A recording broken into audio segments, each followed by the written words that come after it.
Coming up, a Sad Styles production. Get into it.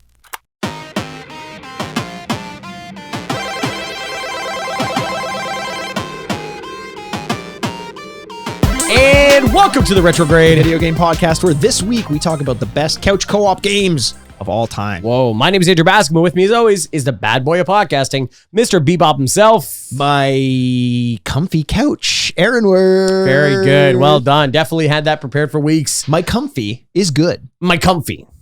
Couch. My comfy. Well, I'm referencing my Canadian roots as well in Yes. Big Comfy Couch. The Big Comfy Couch. Big Comfy Couch. Which was a show hosted by Luna the Clown. They know. I don't know if they do. They know, Andrew. And she would, she had a little doll with her. Yeah, Molly.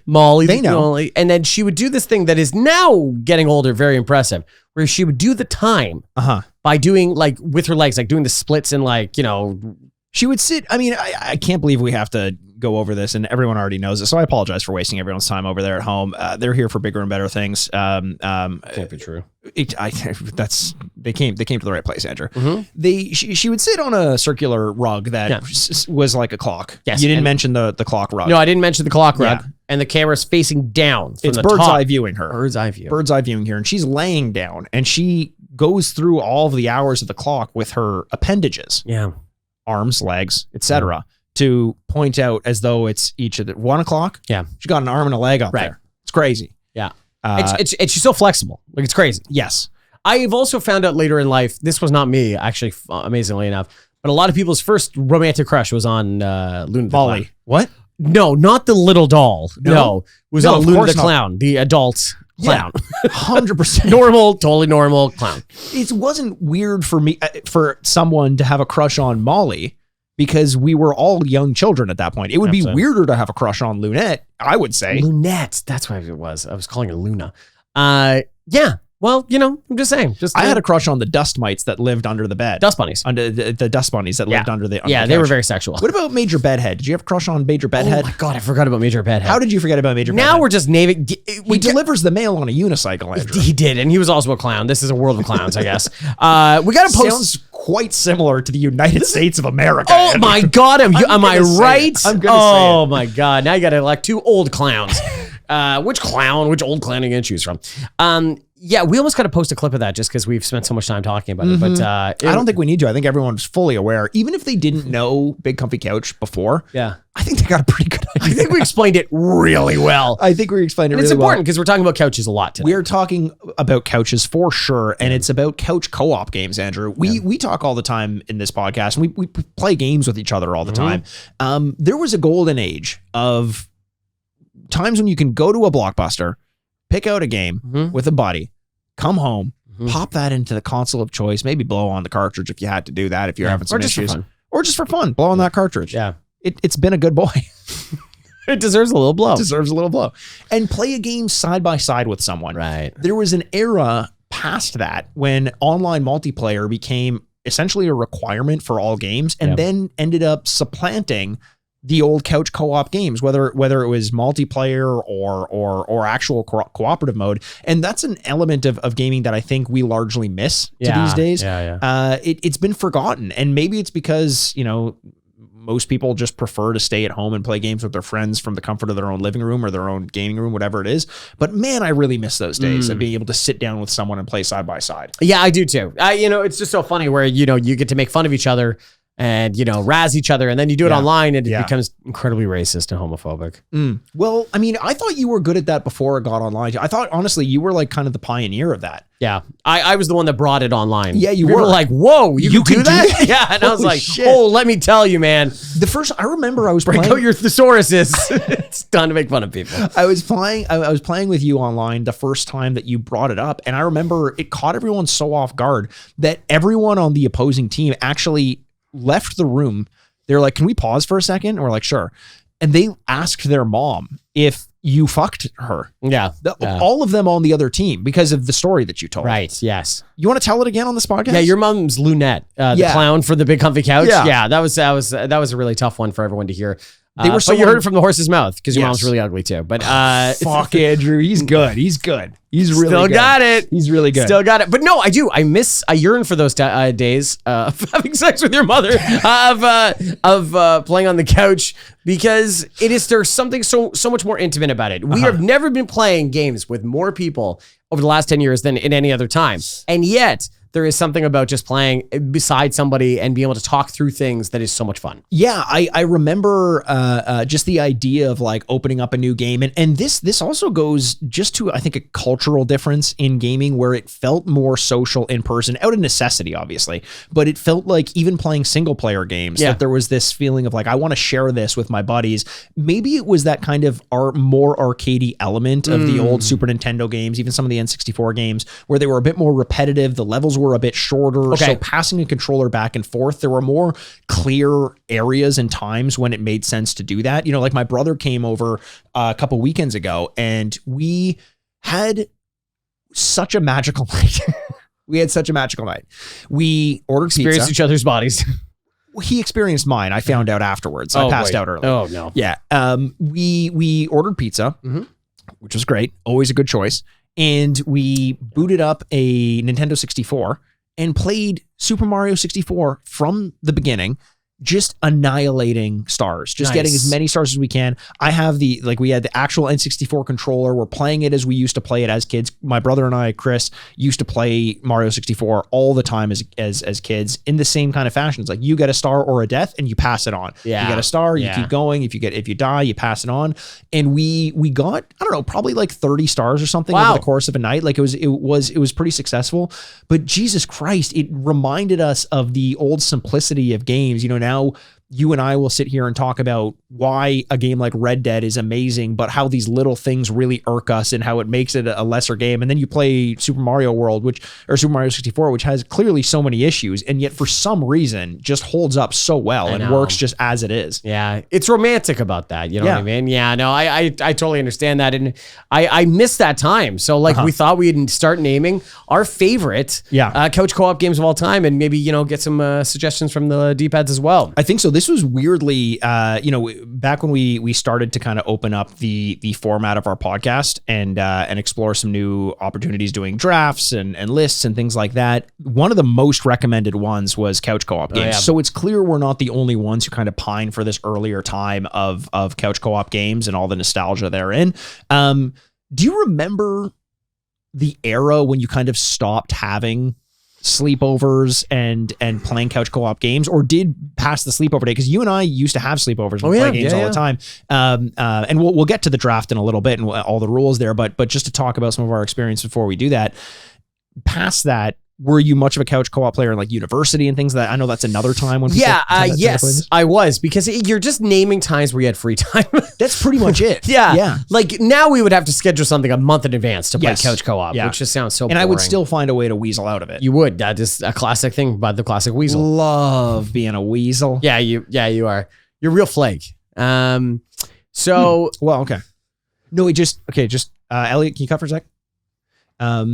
So I heard what you said.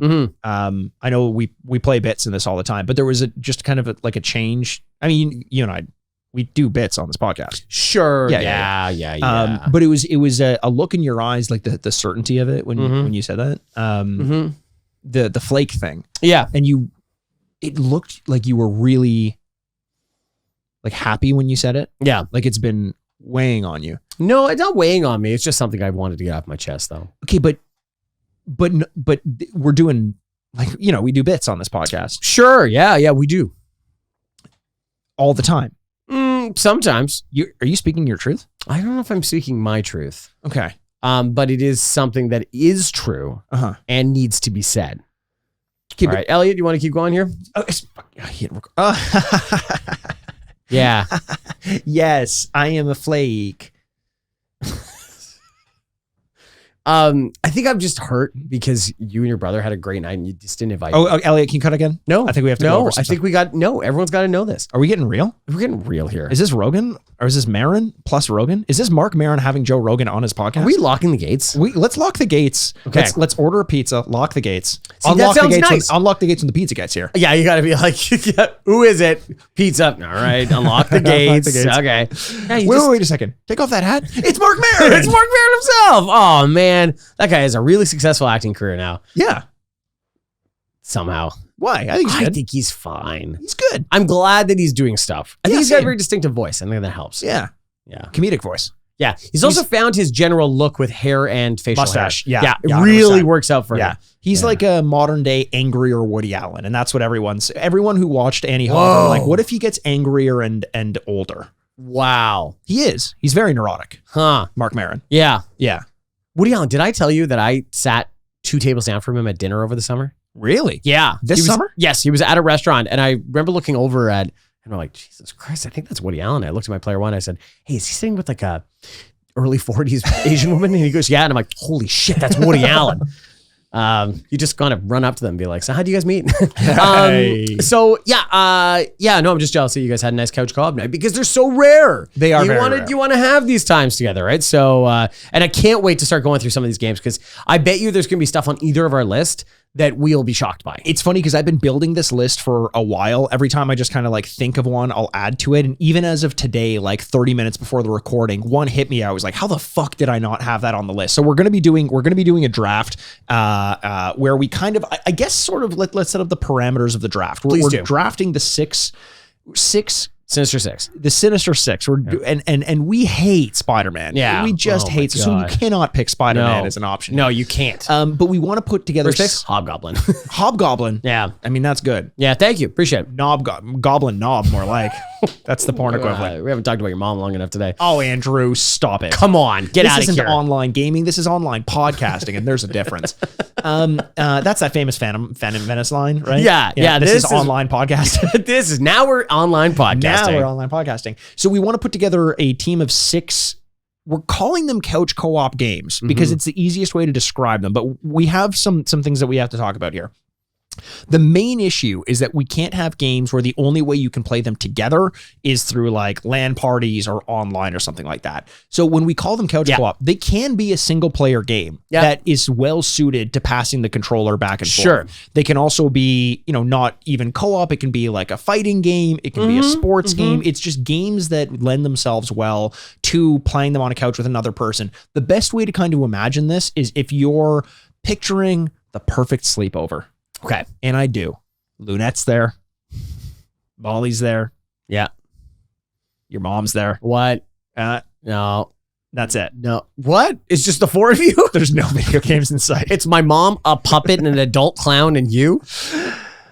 I mean, when you put it that way, Andrew. Sounds pretty good. Maybe huh? a pizza. Yeah, and a pizza. Yeah. Mark You're the Maron, pizza Mark person. Maron shows up. Yeah. No, but we're imagining what we would do on the perfect sleepover night. You get 6 games to pick from. And we're imagining this is a never-ending night. So you have time to play all of these games. But if you're drafting a team... You'd be the worst sleepover person of all time. All right, we're locked in. Pizza's delivered. You're like, I'm going to bed. Like, what? Mikey's going to bed? You have a full sleeping cap on. They get in there, they're like, this night is never ending. Yeah. You're like, oh my God. Get out the like orange soda and stuff like that. You're like, oh no, that's too rich for me, gentlemen. Too much sugar. Yeah. I have a strict curfew of 8 p.m. I need to get a healthy stretch in and go to bed. It's 8:30. What? Whoa! Oh, I'm all so fucked for tomorrow. Tomorrow's Sunday. Oh, it's Sunday. Yeah. I have so much to do. Yeah. I have to return these video games to Blockbuster. I have to clean up after you scoundrels. No, but the idea is, imagine when you're thinking about like voting for who has the better selection of games. Andrew's hosting a sleepover. I'm hosting a sleepover. Don't worry about my bedtime. That doesn't matter. Don't worry about the fact that Andrew will probably make it till midnight and I probably won't. Make it till midnight? Andrew, Make it. I'm tired. Oh man. I wish I could go to bed before midnight. I'd be so happy. It's just do it then. No, it's not that easy. Yeah, it is. No, it's not. It's not like flipping a switch. Sleeping is not that easy for a lot of people. Work on it. Yeah. You're only going to get older. It's going to get harder and harder. To what? Stay up later? Sleep. I mean, Andrew, it's fucking impossible already for me. So what the fuck are you complaining about? You just said it's so easy. Just do it. Okay, well, I'm going to mirror that back to you. I'll put myself in bed whenever I want. It doesn't mean I'm going to get a good sleep. Okay. Well, this is just too much to uncrack here. Okay. Don't worry about our sleeping habits. Yeah, do not worry about sleeping habits, as weird as they might be. So we're going to draft six games. The rules, as we mentioned, are it has to be couch co-op in some capacity. You have to be able to play side by side with this person. You cannot imagine that you can't pick Diablo 2, for example. Yes. Wouldn't that be fun to play with? Yeah, exactly. It's not that. It's actually being able to control. So we want to also spread the selections out across time. We want some older games. We want some newer games. We want a good balance of maybe different genres to fulfill any sort of need over this endless night that is our sleepover. It can be a story game as long as it suits itself well to passing back and forth. Yep. And here's one thing I want to propose to you. Will you marry me? I'm just kidding. Wow. I'm sorry, Andrew. I've got 9 other fingers, really baby. Excited. If you draft a game from a franchise or a series, that franchise or series is taken off the table. Okay. But you, as the person who selects, has to choose a specific one of those games. So you can't say, I'm going to draft, and I'll say this again because I already used it, Diablo. Okay. You have to say, I'm going to draft Diablo 2, and then that means that I can't say no more any Diablos. other Diablo game. Yes, no more Diablos. Yeah. Which obviously you can't say Diablo 2 because, as we just mentioned, it is not couch co-op. Yeah, exactly. No, I completely agree with you. So that's good. Any other rules, any other things that you want to kind of lay out there before we start making our selections here? Yeah, no eyes, no fish hooking, no hits the back of the head. Okay. No more mother jokes. Okay. No more mother jokes. No more mother jokes. Oof. Andrew, I got to change my list real quick here. The hell? You were going to draft my mother? She was already here, Andrew. I'm sorry. Yeah, that sounds good to me. Okay. When you were kind of building out your list and ordering this, did you have any things that you kind of like looked for? Were you leaning more towards your own nostalgia or the general nostalgia, or what were the sorts of things that lent these selections more to you? I was shocked because I thought, okay, I'm going to name a bunch of stuff from when I was a kid. Yeah. Now it's going to be easy because I'll name out a few of them that I'm like, oh, for sure. And then I named out a few that have come out recently as the rise of like more independent coach co-op games have taken hold. Because like even when my player one and I started dating, we played like a lot of video games together. Yeah. Just like single storyline and stuff. So I was like, okay, so that's good. And I thought there would be this huge chasm in the middle of those two. And then no, there's a few games in the middle, and I was like, oh man, this is good. It's like very well represented. Obviously, games in the 90s and early 2000s were much more prevalent to having coach co-op than they are now. So it's easier to focus on them, but I tried to get a good balance of everything. Yeah, I agree. I was definitely going for balance. I think it's hard to look past personal nostalgia, like games that are tried and true and proven and that I know I had a great experience with. But if there were a similar game to those games that I had some sort of an affinity towards that I know were more popular to the general public, I would select those ones as well, or at least have those higher up on my list. And then I was also just kind of informed by, some of the stories that we've told in this podcast and ones that I know you're going to try to take, so I can take them first because I don't want you. I just kind of like, I think when it comes down to it, I just don't want you to have the things that you want. You don't want me to be happy. No. I never have. And that's why I force you to do this podcast every week. Was that coming across in my voice? Yeah. Oh, okay. Let's before we get into the draft itself, Andrew, what to you makes a good couch co-op game? It's a broad question, but like if we're talking about games that can include story, you can include pretty much any game, but certain of them wouldn't lend themselves well to couch co-op. So what is it to you that makes a good couch co-op game? In a lot of ways, and a lot of the games that I'm going to name, is that it has to be better with the second person. It has to be a benefit to have the second person, not a burden. Not like, oh, the screen gets split and you're like, ah, damn it, this sucks. Sure.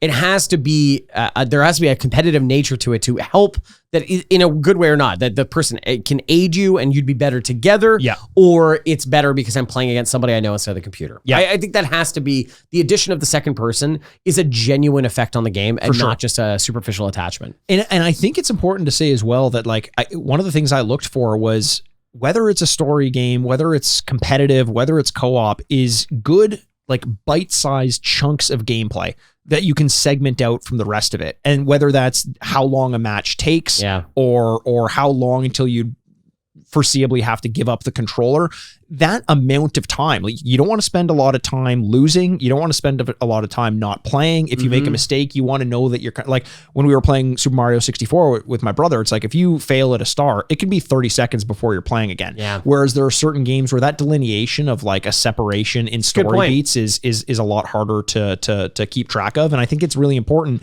because you don't want anyone hogging the controller and you don't want anyone dominating or anything like that. What about elements of like randomness in the game? That kind of make it so like say 6 people are getting together to play some couch co-op. Yes. And not all of them are great at games. Is it better or worse that like it's purely skill that determines who is the best, or is it better to involve more people? Yeah, there has to be randomness. Yeah, like we're obviously thinking of a few games that we're not going to name. Yes, we're of trying course. to do this fairly. But yes, if there's one person that is so much better than the other 3 and there's 4 people playing, that's not fun. That's always my problem. What? You're finding someone so much better than you? No, that I'm just so, it's just I piss people off. That's why I have to go to bed so early, is because if I don't, then no one else gets a chance to play, Andrew. Yeah, right. Yeah. Yeah, it's like when you're like breaking in pool and you're like, put the cues down, guys. Put them down. I'm going to run the Don't even need table. to play. Like imagine if you came for a sleepover. Is that the coolest thing any one single person could do? Run the table and pool? Fuck. Like it just like, wow. That honestly, that's up there. Yeah. Running the table in pool is definitely there. I think like, there's always the person who when you go to play basketball, someone just like stands at half court and like throws a ball at the net or something. Just like, I'm going to take a half court shot or something. Are they like in that. a mascot uniform? I have an interesting group of friends, Andrew. I have a Phoenix Sun Gorilla. Yes. I have these San Antonio Spurs Coyote. I have a Toronto Raptor. You have a Toronto Raptor. Yeah. You have Benny the Bull, the Chicago Bull. Yeah. No, but I do like if someone just like nails a half court shot, that's also pretty cool. I guess. I don't know. No, you don't think so? No, that's like gimmicky. Because that's not like an actual part of the game. It's not like you're like, oh, don't let him get to half court. Like, oh God, it's more juggling as opposed to. I agree with you. Okay, Close that magic. What about? Because I think bowling is way cooler than people give it credit for. I agree. If you bowl a turkey, and like you're not that excited about it, that's almost as cool as running the table and pool. No. No. Bowling does not impress me. Really? No. What do you mean? Why? I don't know, because it's so static. We're talking Wii bowling, right? Yeah, we're talking Wii bowling. Yeah. Which don't start naming out picks, okay? Thank you. No, because it's static. Nothing changes. Why shouldn't you be able to do that every time? Yeah. I don't get it. That's fair. Okay. Like, why haven't you been able to just close your eyes and be able to do it? At least pool, you move around the parts and stuff like that. Or you deal with the weather and like, I don't know, what's another golf or something like that. The bowling thing is like, oh, you did it. It's like, why did you do it every time then? Yeah, that's true. I think that makes certain sports interesting though. That it's the same? Well, it's like, why can't we do it every time? Free throws. Like, why isn't there someone who can't hit 100% free throws? Yeah, they probably can. They're just probably garbage at the rest of the game. Like darts. Sure. There you go. Yeah. Another one. Like, should be able to name. Ever different. Yeah. Why are you not just nailing it every time? Yeah. Surrounded by thousands of people seemingly. Every time I catch one of those darts things, I'm always like fun. What is happening? It has to be gambling, right? Or drinking? Drinking. I think it's more drinking than anything else. You're like 200 feet back. You're watching a dartboard on a TV screen and you're dressed as like a Viking and you're like, that's the fun. Actually, Andrew, it sounds like never mind sleepovers. I want to do this. Yeah, let's do that. Okay, everyone stop. We're now a Medieval Times podcast. Okay, do you want to get into this draft? Yeah, let's do it. We'll start it up. Okay, so I think I went first in the last draft. So do you want to start us? Sure, I would love. And maybe tell us a little bit about your strategy when it comes to first picks. Like, what are you thinking right now? What's going through your head? So this is an interesting draft because I think Mikey and my lists are going to be very different. There are certain games that I know he won't take. And there are certain games I know you have that I'm not interested in. Sure. So really these first couple of picks is fighting for this very interesting shared ground we have. Yeah. To doing stuff. And I imagine rounds, we're doing 6 picks. So rounds 3 to 6 will be very like us drafts. Like that's time for us to shine. Like we're not competing for. No. Yeah. I think these first 3 are really like a fist fight over some very specific titles. Sure. And that's why I have to start with one of the games that I think about most when I think about couch co-op or playing with other players. I know this is the clear number one. Is Mario Kart. Oh, okay. Yeah. Okay. Mario which Kart. one are you? Which one are you? I'm going to take Mario Kart 64 because it's the one that I have most clearly associated with my memories of doing this, but it's both good because like 64 is the most randomness. Mario Kart 8 is the best one, but there is requiring just too much skill that I feel like it loses a part of the charm of the game in the first place. Whereas the rubber banding and all the other things can help make that game feel random and it's fun. That's one that you can get people that never play video games to pick up a controller and play, and that's why I had to choose that first. Everyone's familiar with Mario. Everyone's familiar with the characters. Yes. Everyone can make it through a lap without failing. Especially in like Mario Kart 8, they have some drive assist controls involved. So like literally anyone can play without worrying too much about not being able to finish a lap. With our picks, I want to propose that we give a specific memory of us playing these games. Sure. Not us together necessarily, but that you remember playing Mario Kart 64. Yeah, it's at a barcade in Toronto called Dundas Video, Dundas and Bathurst in Toronto. And we used to play this all the time. Yeah. And you'd play Beerio Kart and you'd chug a beer and you do it. And we could only play like 4 or 5 of them in a row and then go like, okay, that was a lot. Let's switch to vodka sodas. We've talked about this before. Go over the rules of Beerio Kart. Yeah, Beerio Kart's a very easy game to understand. You have a full beer that you need to finish before the end of the race. Right. Now, the catch is you cannot be drinking and driving. Because it's illegal. It's illegal. Not allowed to do it. Yeah.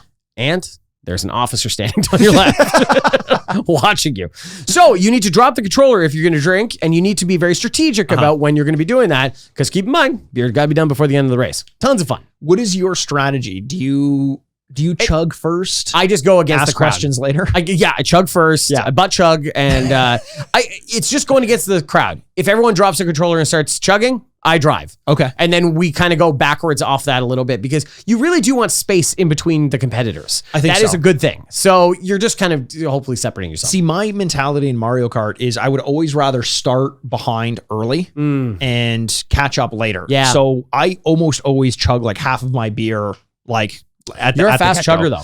That's true. It's You're tougher. It's tougher out of cans though, a little bit. Like I almost want to like shotgun instead, but that's illegal. You can't do that. No, you can't bring a shotgun into a bar. Yeah, there's a cop right there too. I've tried. Yeah. They're like, no, sir, and you're like, I'm just here to nail a 5-point buck. One of my favorite memories of Mario Kart 64 specifically also took place in this bar, Dundas Video, and it was the first time that I had met my player one's brother, who was also into video games. And we went to this place, Dundas Video, and we were playing Mario Kart 64.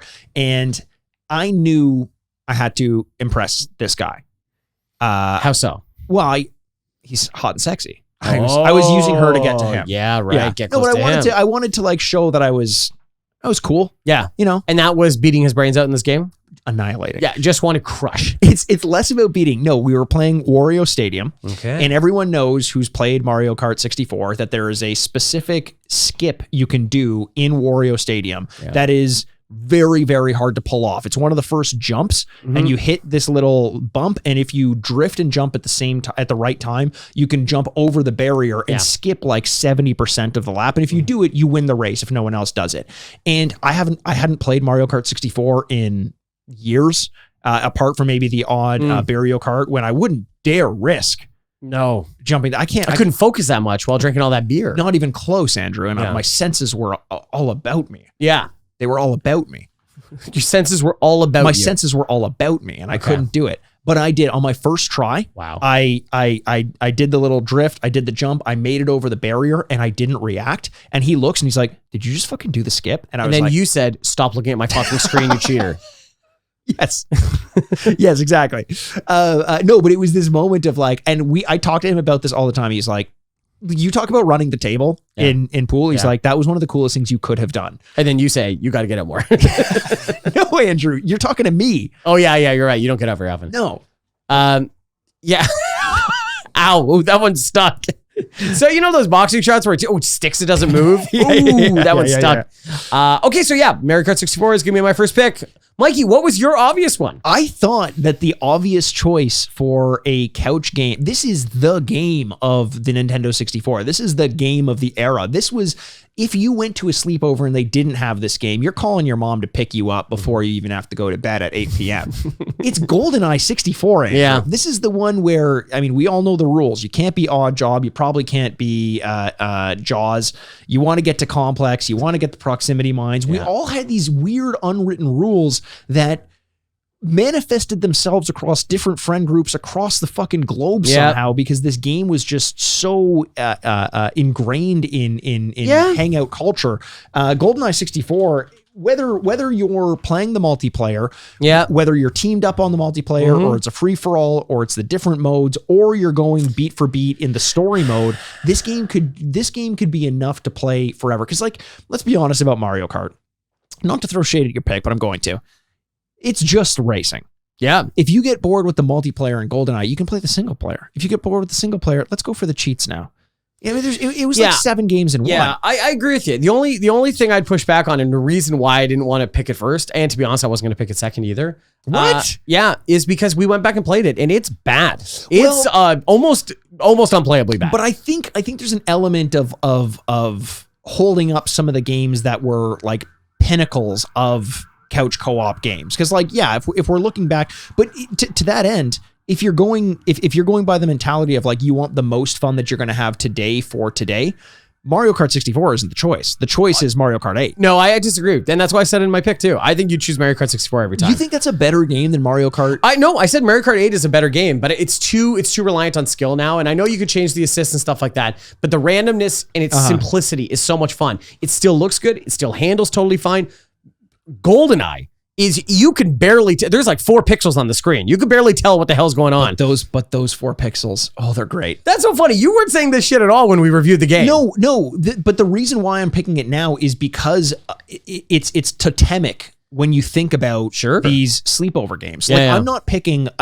It's less about this idea that like this is what we're playing right now. But didn't you say if we had a sleepover, yes, all night and unending, yes, but it's also this idea of like the nostalgia bomb of it. Like when my brother and I went back to play Mario 64, and it's not the best game you can ever play, but there is this element of like this, you're kind of unstuck in time when you're playing these games. And that is a GoldenEye moment for sure. And that's a Mario 64 moment for sure. There are better games that you can play, but ingrained and inherently in our association of these couch co-op games or these playing these couch associated games are these feelings that we had when we were kids and these experiences that we had when we were kids. So I think GoldenEye for me was the number one game back at that point in time. Sure. So for when it came out and sure, it's also not the best first person shooter game that you can play in multiplayer by a long shot. Yeah. But it is maybe the most iconic one there is. And I think that carries more weight than how fun it is right now. Yeah, it's like if you were drafting a baseball team and you're like, Babe Ruth, and you're like, whoa, Babe Ruth is on the squad, and you're like,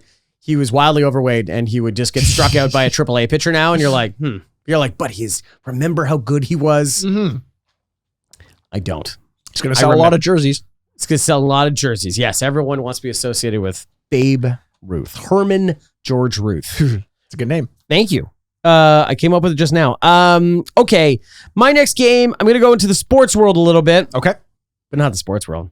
I'm going to go with the sports entertainment world, and I'm going to go with WWF No Mercy. Fuck, that was legit probably my next No pick. way, really? 100%. I thought I was reaching on this one. No. The amount of time, I'll tell you very clearly. We used to go, there's skiing a couple hours north of where we grew up, and Mikey's family and my family used to go up every weekend together, and I have very clear memories of playing WWF No Mercy, and the euphoria. It's probably got to be what heroin feels like when it hits your veins.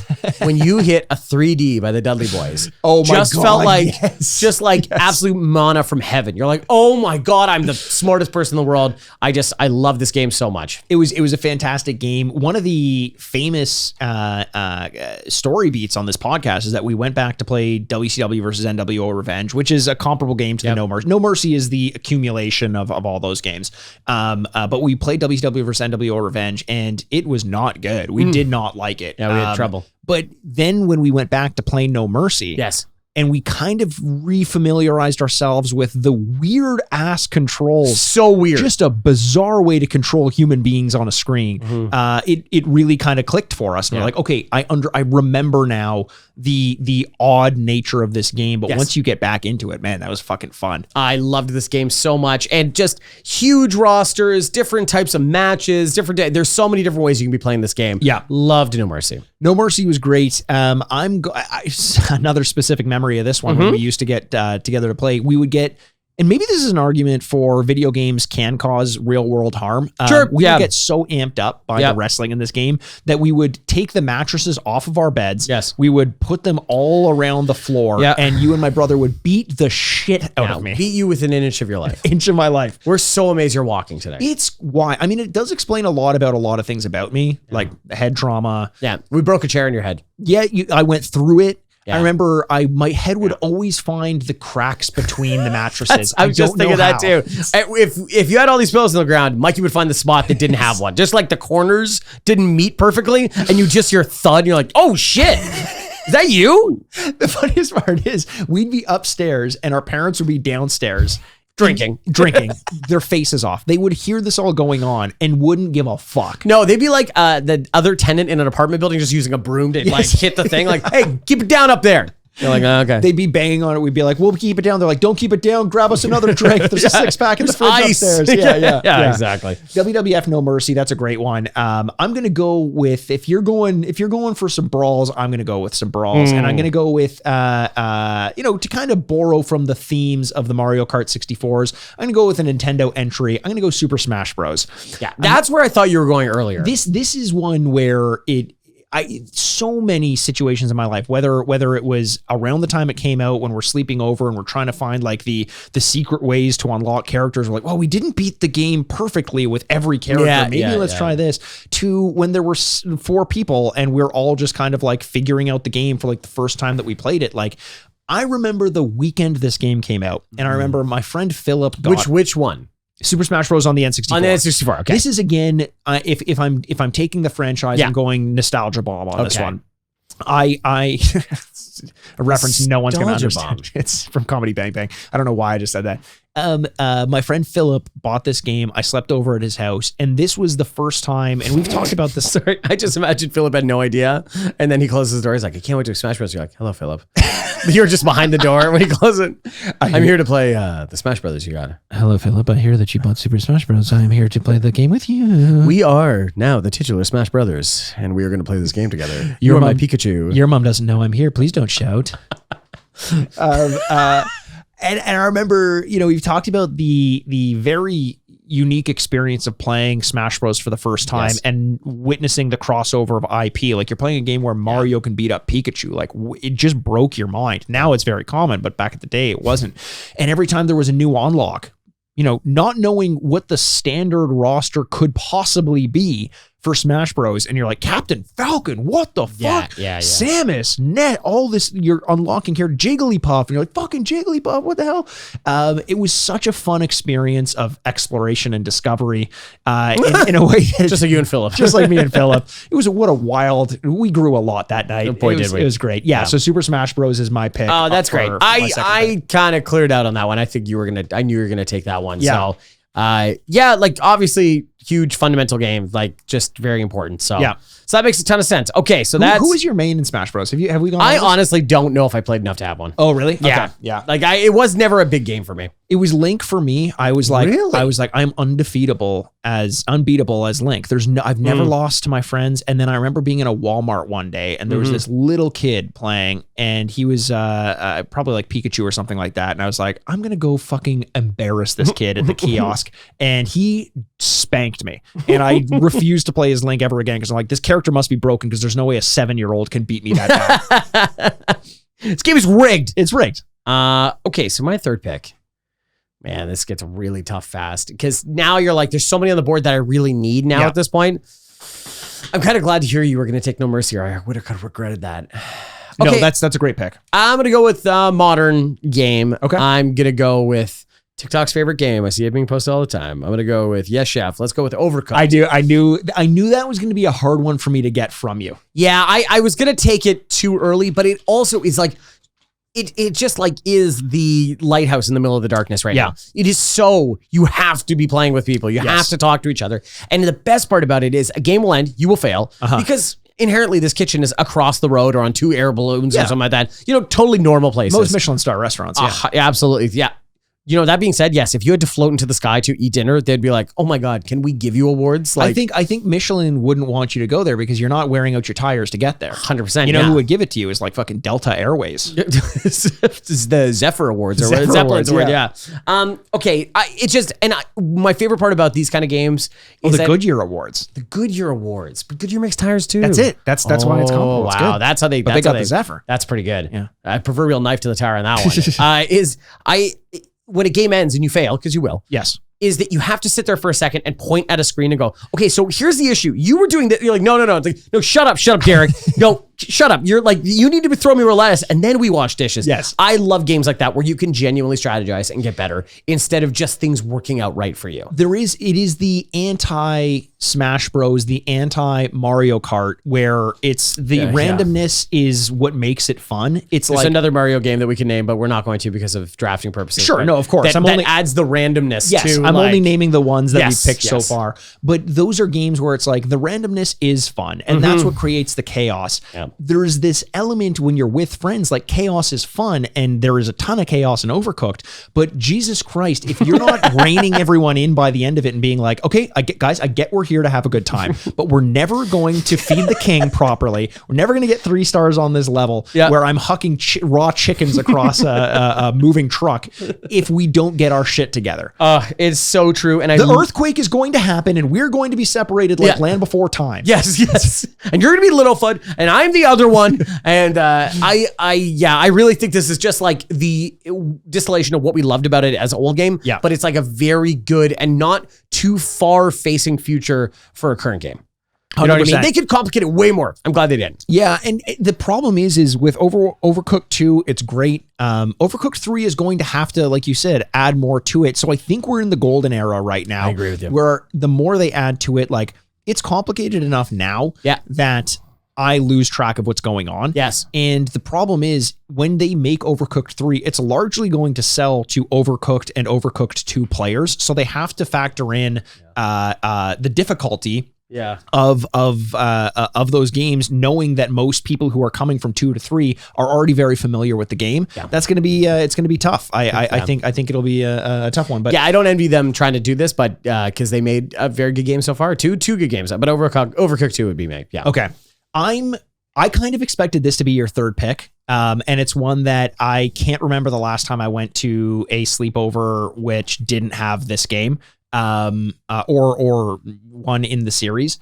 It's one that we still talk about all this time. It was one of the inspirations for this podcast itself. I'm very surprised it's going as the 6th pick. This is a deep pick for how good it was and how much play it got at sleepovers.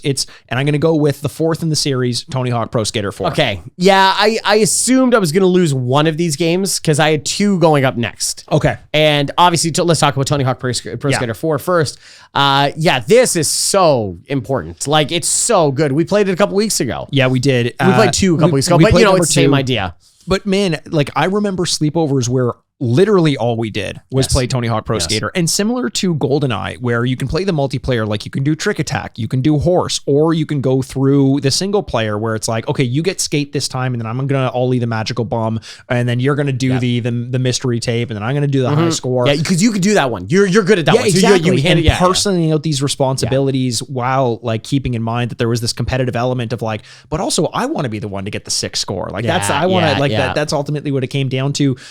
Man, the amount of time that I spent with friends playing this game, it was almost like you had to be able to play Tony Hawk Pro Skater 4 as a kid, because it was going to be brought out at any house party that you went to at this age. Like I'm talking, grades 7 and 8 and stuff like that. I remember, to talk specifics, we used to have these parties. It was like boy-girl parties, like kind of the first time that it would happen.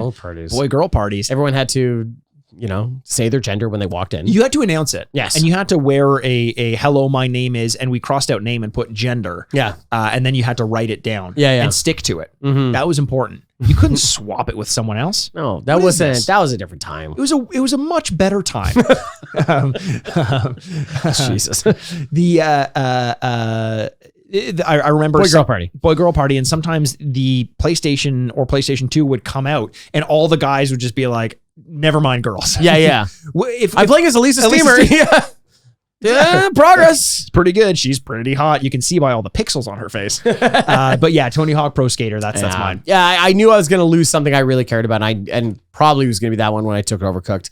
But yeah, great choice. Love that game so much. Would still today, if a bunch of friends, I would play hours and hours. 100%. Yeah. Same for my next pick, which of course is going to be the 7th pick of the draft. My 4th on the team. Actually, do you want to do a recap so far? Okay, yeah. So why don't you give yours? Because I will do mine. I am pulling it up. Okay, there we go. I have Mario Kart 64. Yes. I have the WWF No Mercy, and I have Overcooked 2. I have, what about WWF Little Bit of Mercy? Yeah. Just a little Show bit. slight mercy. Yeah. What about WWF Machiavelli does WWF? Shows mercy when it benefits his reign. I think that's good. WWF That's shows a a little bit of mercy to Vince McMahon. Yes. What a life. Okay, I've got GoldenEye 64 as my number 1 pick. Super Smash Bros. Is my number 2 pick. Tony Hawk Pro Skater 4 as my number 3 pick. The big difference, I think, between our lists is that you have a more modern game than I do, and that might be something that I need to look into. But do you want to take us with your 4th pick? I'm gonna go back to old. I'm gonna go back to old, and this was the decision between Tony Hawk or get one from this franchise. Also a very fundamental and important franchise to the beginning of this podcast, and one that Mikey and I still will talk about all the time or want to play or replicate, but you can't play it anymore. That's terrible. It's NBA Street 2. Oh, that's a great one. That's a great one. I loved NBA Street 2. Trying to find the right combination of 2 old players and how they matched up together. Yeah. NBA Jam could be somewhere. Oh, I said a pick, but whatever. NBA Jam could be somewhere on their list. But to me, this is the evolutionary superior game because there was just so much more to do, and the actual choices and things you did on the court were much more impactful. The character selection was much more impactful. Love this game. Love the music. Love the character design. Just love this game. There's also something to be said about the arcadey element where even if you weren't great at the game, it's a game that makes you look much better than you are. You press a button and you do like a fucking through the legs dunk. Like it's pretty, even if you've never played, you can kind of hang. And that's really important because I think sports games are integral to couch co-op games. I agree. But I think you want one, especially if you're gearing towards a sleepover, that it's a bit more inclusive. Yes. So I struggled with that. I'm kind of leaning on Tony Hawk Pro Skater to do some of the sports heavy lifting here, and I'll see how things shape up, whether or not I'm going to be able to include another entry in that from like a sports perspective. But NBA Street 2, I think, as far as sports go specifically, is the best pick you can make. You know, there's a lot of older games we could be talking about, and maybe I don't want to. Maybe they'll come up later, so we can kind of talk about that at the end. But this one is just the good balance between arcade and competitive. Yeah, so, I agree. So it's NBA Street 2 for me. And then what are you doing with your 4th pick? I want to get. This is tough because if it were anyone else, I wouldn't worry about this one being picked. But I think it's important that I line my picks with a game from this genre. And I think this is the best one, not because it's the best from the genre, but because it's the most inclusive. It's a fighting game. Oh, yeah. And it's going to be one that I think is fun to play even if you're bad at fighting games because it's so over the top and so zany. Right. In the similar way you press square and you do a through the legs dunk in NBA Street 2, you press square and you punch fucking Superman through the earth. It's Injustice 2. Yes. I think is a great modern game that scratches that itch of competitive fighting games dating all the way back to the Street Fighters of the world, which I considered, not to name things that might come up later, but I thought I wanted a more modern edition of a game to kind of round out my roster. So Injustice 2 is my pick. Yeah, I can't really blame you on this one because even when Mikey and I finish recording, sometimes we'll play video games and we're not fighting guys. But this is a game we have played because it's so silly and fun and you want to see the finishing moves. And you want to see the Flash run somebody around the world 17 times. 100%. And you know what I mean? You want to see a shark bite somebody because Aquaman told him to. You got to do it. You got to. All right. What did the shark want, though? Did the shark want to bite someone? I don't know. But he's just good friends. And your friend is like, hey, help me out. And you're like, got it, man. Anything for you. Fine. You need one of those friends in your life. They're like, it's it the town? It's Jeremy Renner. We're not recording on a Wednesday, but you understand what I'm saying. We should be. And he just goes like, hey, I need you to kill somebody and it's going to get messy. Can you show up? And he's like, what time you need me? Like, everyone needs that friend, right? Yes. Yeah. If you don't have that friend, get that friend, but also watch out for their mental health. Okay. My next game, the 5th, my second last pick. Now it's a negotiation between all the ones I want to take and which ones I don't think Mikey will take. Yes.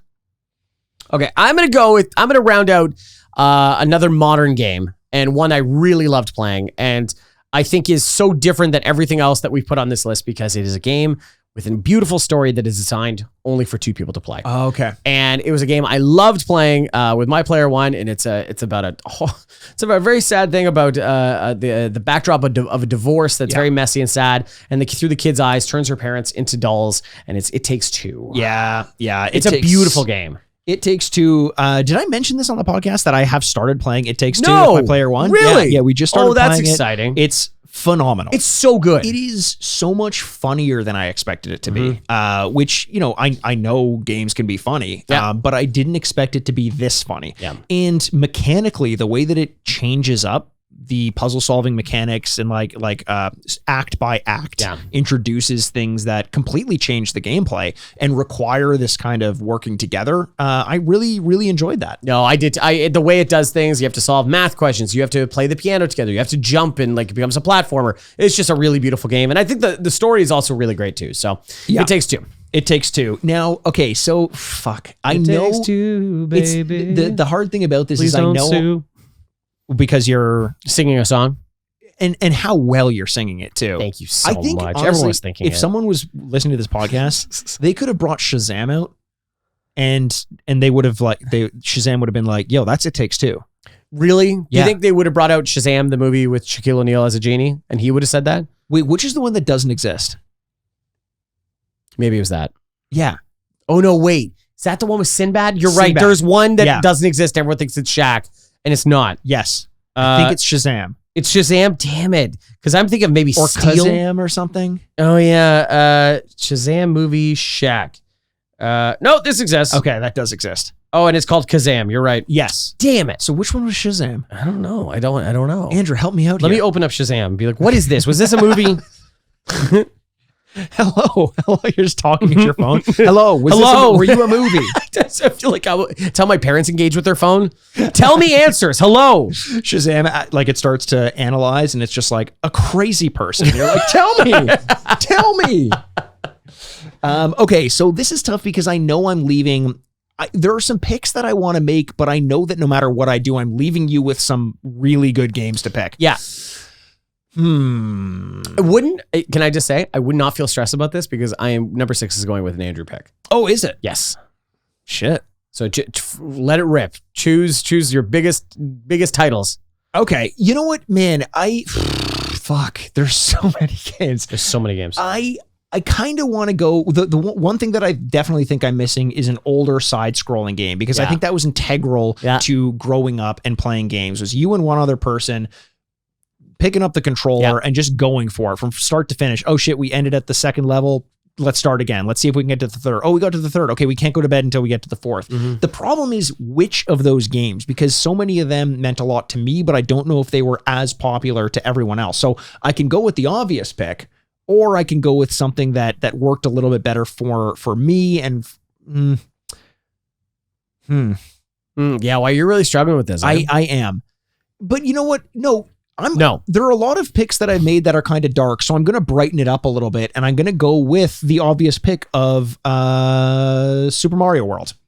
Super Mario World. Yeah. I was wondering when Mario was going to be taken as an actual game. It's kind of crazy that a Mario game, because keep in mind, this now you can't pick from this series. Don't worry. I'm not going to. Andrew, because you've told me not to worry, now you're super stressed. I'm pretty fucking just like bullets just coming down. Oh my God. Jesus. Yeah, Super Mario World. I don't blame you at all. I think that's the iteration I would have chosen as well. Yeah. It's great for the back and forth, and because this one has the world map, it does feel like something that's kind of conquerable over a night, as opposed to we just played Super Mario Bros on the NES, and you can't save your progress. So when you die, you go straight back to the beginning. Very and this, it's like you die, it's like, oh, game over, but you get to start again from close to where you were. So that's much more forgiving. Do you remember back when you and I used to play Super Mario World, and we would go out, skiing or something like that, because our families would get together, as we already mentioned, and we would leave the Super Nintendo on pretty much the whole weekend as we came back and forth to go check back in with the game. Those were the fucking days, man. Yeah, no consequences at all. No. Didn't care about electricity. Al Gore wasn't on our case yet. Ugh, he sucks. God, preachy bastard. Thank God he didn't win the presidency. Thank you, Florida. Okay, Chad. Just always hanging there. Just hanging out. All Chad's right. pretty cool. He's Chad could run the table and pool for sure. Oh my God, Chad. Absolutely he can.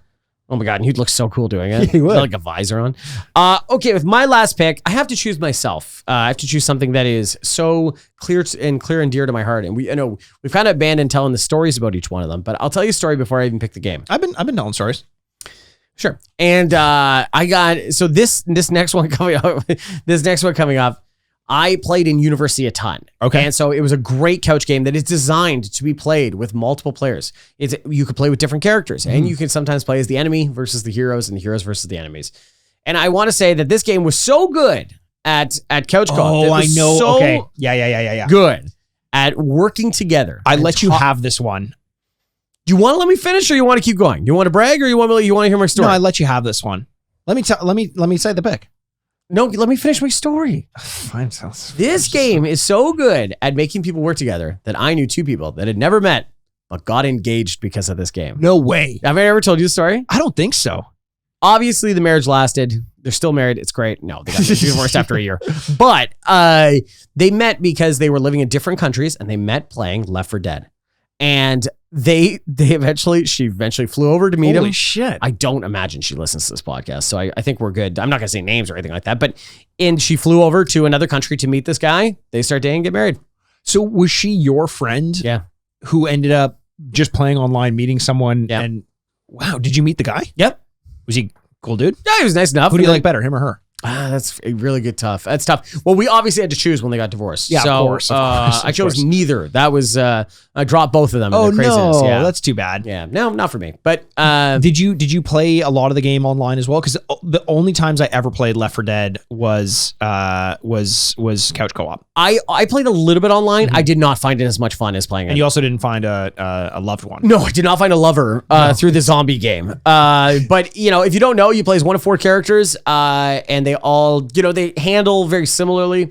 But a big part of the game is communication, because there are zombies, like general hordes of zombies. Yep. And then there are like special zombies that are trying to attack you. Usually they will constrict you, so you need somebody else to come get you, or you'll have ones like the witch, which is like a super powered one, which you all need to take down together. Yeah. It's a lot of communication, a lot of exploration, and it's just so much fun. Yeah. It's straight out of a Romero movie. It's so great. Yeah, there's John Carpenter's working on a new game that seems to be kind of similar. Did you play Back 4 Blood? I did. Yeah. Did you like it? I did. It's very similar and almost too similar. Yeah. And I know the other one too is I'm picking Left 4 Dead 1, but I know a lot of people have much more love for Left 4 Dead 2, which is interesting because it's like, I think it's down the bayou. Baby. Yeah, instead of in the city. But and there's different types of zombies, different type of guns, different type of weapons and stuff like that. But I really have the affection I have is for Left 4 Dead 1 because it is built to be a couch co-op game. Yeah, I remember the big thing about that game was the AI director or whatever Yes, it was, director, where yes. it's like every time you think you're safe, it finds a way to fuck you over, and people really liked that about it. It was like it would purposely set up situations where it would subvert what is happening, like where you think you're safe at a certain point, and then you're like, oh, we always go down this route and it's always fine, and then all of a sudden there's a horde of zombies and things like that. It is like, and it is built like a horror movie. You know what I mean? Because you can hear the ominous sounds of the special zombie, the coffer, or the hunter, or the witch, or the bloater. God forbid you hear the witch. Oh yeah, because it's sobbing. Yes. It's sobbing of a little girl. Yeah, It's so scary. And you're like, oh wait, flashlight's off. The witch. Great game. I love this game so much, and it was one of the first games I thought of when we thought of couch co-op. So Left 4 Dead for me. I love that. That's a great one. Okay, so I'm going to go with I've got my fighting game. I thought you laughed at me. I did not know. I was just enjoying your presence. I've got my fighting game. I've got okay. I've got a good one, and this is kind of a personal pick because it was one of the most accomplished I've ever felt while playing a video game. And I was playing with some friends, and we were playing this game in a mode that has now become pretty ubiquitous, I think is the word. Not sure. What does ubiquitous mean? It means common or yeah. So I used it correctly. Thanks, Andrew. No problem. I got you. Just call me Miriam. But at the time, Webster? Yeah. What can I call you? Thesaurus? No, that's a dinosaur. Land Before Time. We're back to it. Littlefoot. Here we go.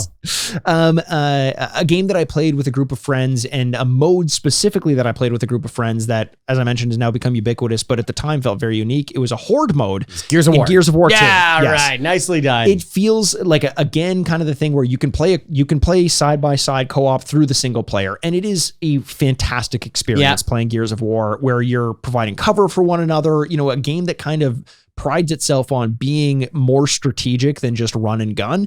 So it really benefits to have another character there with you working out. You can swap guns if you pick up something the other person likes, and vice versa. Or you can just work together with 4 people and play co-op, or play horde mode or multiplayer, something like that. Again, just this pick where it feels like you can play it all night long and never feel like you've done the same thing twice. So Gears of War 2 specifically, because that's the one I had fun with, and that was the first introduction of horde mode, is going to be my choice. I love it. Yeah, that's a great choice, and I was kind of hoping that would come up, but you know the one that I'm most surprised didn't come up? Let's say it at the same time. 1, 2, 3. Halo. Mario Party. Oh, yeah. Both Mario Party, I know that felt like, because it's built for this, right? Yes. That's the idea. But when I heard you were going to choose Gears of War, I was like, oh, wow, no Halo. That's a huge blind spot. Yeah. But I can't be, well, I guess neither of us can be blamed because we both have first-person shooters. We do. The difference is I felt like I had my nostalgia pick for a first-person shooter in GoldenEye, and what made Halo, specifically, I would have chosen number 1. That was number 2 on my list. Ooh. Because I thought you were going to go with GoldenEye and I was going to choose Halo. Yeah. What made it so unique was like, man, do you remember the first time that you got into a car to drive it and someone got on the back to use the minigun? Like, what an insane experience. You feel like that Maverick was. and Goose. Like, 100%. just like insane. Like, and you're taking down your other friend who's in a fucking Ghost flying around everywhere, or Banshee, or whatever it was, like flying in the air. You've got different vehicles. You got these wide open maps. It felt so different than any other first person shooter that we played before. Cool. Yeah. You know what I mean? Yeah. Open and diverse in this way. And that was one, you know, we said. Not the way you like, though, but yeah.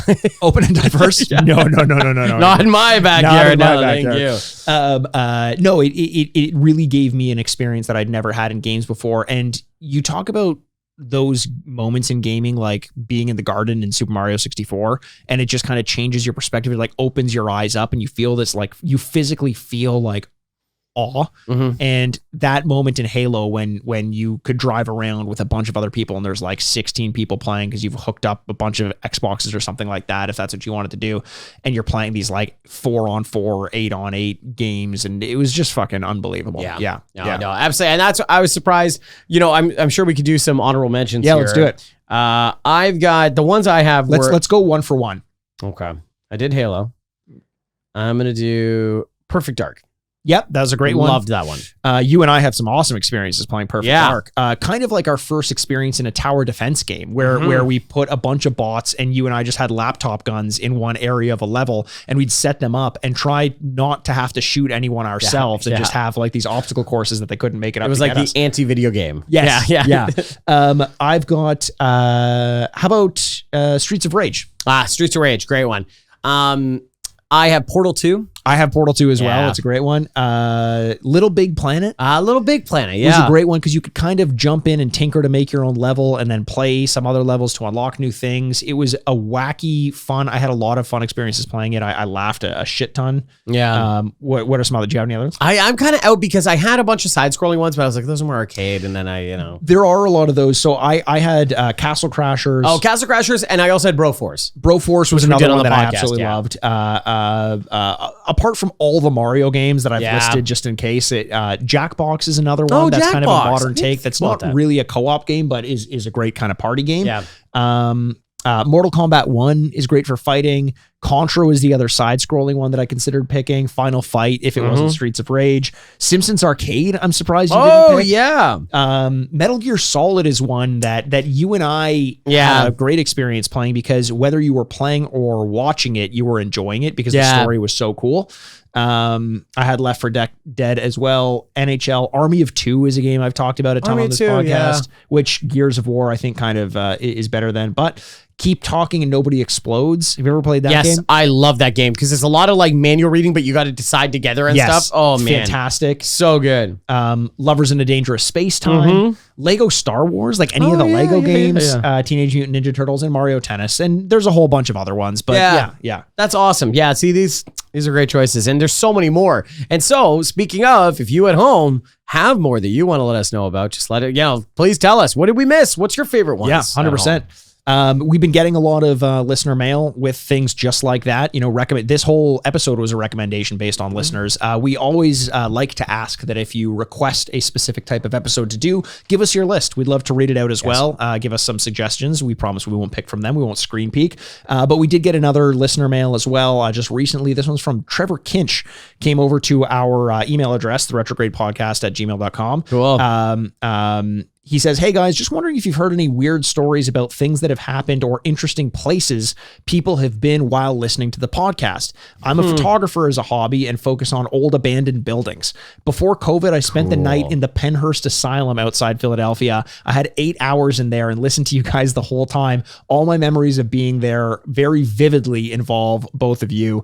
Side note, I love number 299. I recently started making skateboard deck inspired rugs and the Muska always sells. We talked about that on the episode. Cool. Immediately, I've always thought skate graphics would make great art for your house too. Anyway, keep up the great work. I went to their Etsy store. It's skaterugs.etsy.com. We'll give them a bit of a shout out. Fucking phenomenal stuff up there. Oh, I might get one of these. Yeah, no, like I'm dead serious. Whoa. There's some up there now. There's also some Nintendo. This is not an ad. I don't think Trevor even knows I'm going to be doing this, but go there. It's solid stuff. I like the idea they spent 8 hours in a penitentiary overnight, and he's like, the scariest part? Fucking podcast. The fact that you guys made it to 300. Yeah. The ghost wouldn't let me take it out of my ears. I was like, no, please. And they're like, no. This is your hell you got to live in. Yeah, we've heard. So, yeah, there's been some stories of people telling us where they've listened to. But it's funny, podcasts in general. The second I re-listen to a podcast, if I ever have to, I can tell you exactly where I was the first time I listened to it. There is such a weird, and this lends itself well to, our oral histories and oral traditions of religions and stuff, where it's like, you're like, well, how did Homer memorize the Iliad or the Odyssey and stuff? And it's like, well, because they made it a song, and there's this weird association we have with memory and auditory sensations. And I get that, where like you're listening to a podcast or something and you have to like go back a couple minutes and you're like, I remember the turn I was making in my car when this part played earlier. What I was walking on at the time to do it. Yeah. It's oh man, that's so crazy. Yeah. And a part of that was because when I did like a long run this summer or the fall, and I listened to podcasts the whole time. Oh, did you really? And because it would challenge my mind to be put somewhere else other than 100%. Actively what I was doing. When I run, I listen to podcasts because I find it easier to do that than to time out my run based on songs. Yeah. No, I do. The BPM changes and I get all fucked up. No. Yeah. The other thing, just in terms of like people listening to the podcast in interesting places, I don't know if I have any specific ones of people saying like, this is what I was doing. I was diving with sharks or something like that. I saw my wife give birth to our firstborn while I had earphones in. I named my firstborn D-pad. Yeah. Or like some weird Mikey O. Andretti or something like that. Yeah. Of course it'd be about you. Yeah. Of course, it has to be about me. It has to be about me. No, but we hear a lot of people who have moved their situation, like either across the world or the continents or the country, and they're like, the constant that I had was listening to the podcast, and that's always nice to hear. Where it's just. It is kind of like, feeling like you've known someone for a long time and chiming into the podcast and feeling like it's just conversation with friends, parasocial relationships, et cetera, et cetera. It is. Yeah, it's a complete parasocial, but it's nice that we are a part of people's lives. 100%. I agree with you. But, this almost is like a follow-up to like a call out to say, if you have an interesting story of where you've listened to this podcast, 100%. Let us know within reason. Yeah. Within reason. No, tell us everything. Yeah. I conceived my firstborn, Mikey O. Andretti, while I was listening to the podcast. We opened up our relationship and I watched my wife have sex with another man. Yeah. That's a good one. Yeah, I guess so. So let us know. This is going to be dark. But Trevor, that's really awesome. And yes, once again, go visit his Etsy store because it sounds awesome. Skaterugs.etsy.com. Skaterugs.etsy.com. That's awesome. Well, we love every single one of you, Trevor included, and we can't wait to talk to you soon. My name is Andrew Bascom. With me, as always, is the bad boy podcasting, Mr. Bebop himself, Mikey Aaronworth. This is the Retrograde Podcast. Game over. Now it's almost 8 p.m., so I really have to get to bed. Seriously, man? Yeah, can't even play video games? No, not with you. What? Furnished by Sad Styles Productions. We broke a chair in your head. Yeah, I went through it.